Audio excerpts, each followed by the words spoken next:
Good evening, class. My name is Raylan Ortiz. Today is 8/14/2023, and this is Communications Public Speaking Final Presentation Speech Part 3.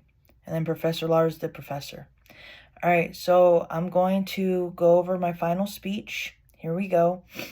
Has life ever made you feel overwhelmed? I am a single mother of 2, and I find myself constantly juggling a full-time job, school, kids, and trying to get some overtime to make ends meet.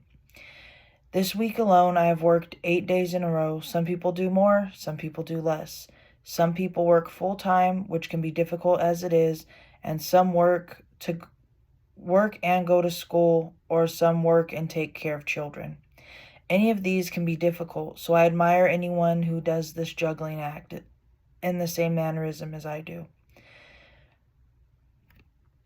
My whole purpose for talking about this topic is just to let individuals who live a similar lifestyle as I do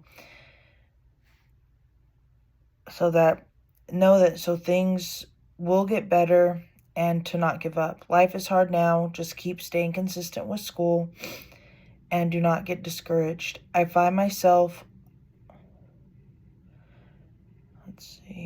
often getting discouraged when it comes to school. My motivation has always been to do better for my babies, and this is why I continue to push myself to do better. I have always worked 2 or 3 jobs most of my life.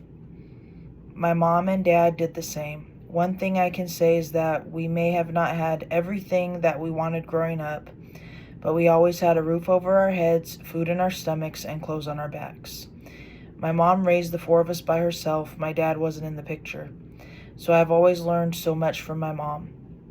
I feel like growing up in survival mode has affected me as an adult.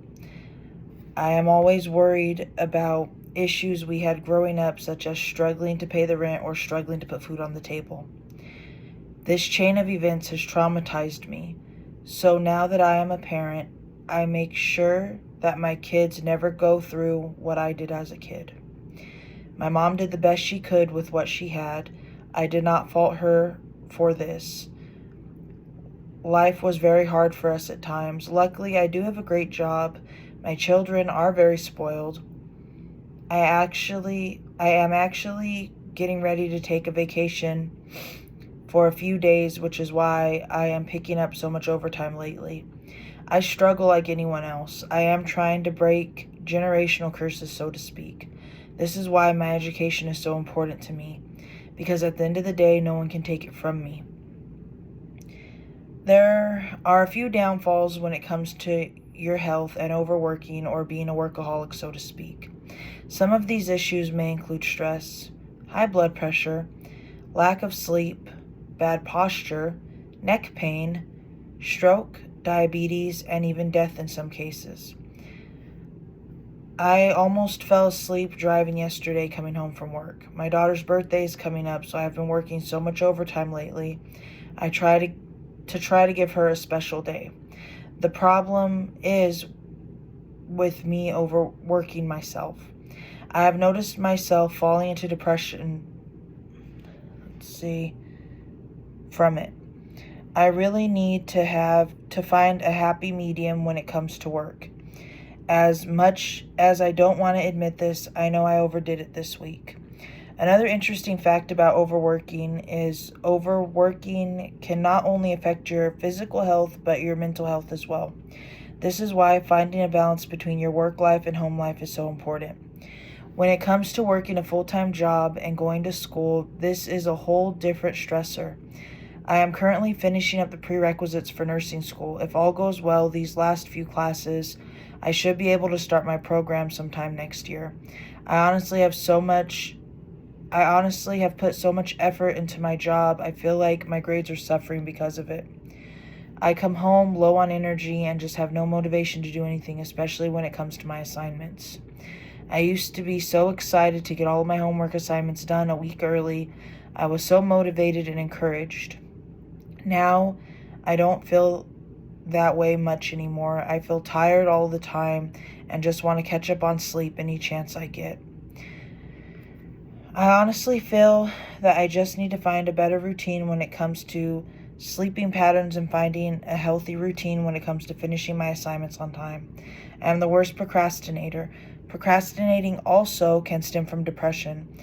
It is very common to lose interest in something that once excited you and no longer does due to stress or worrying about failure.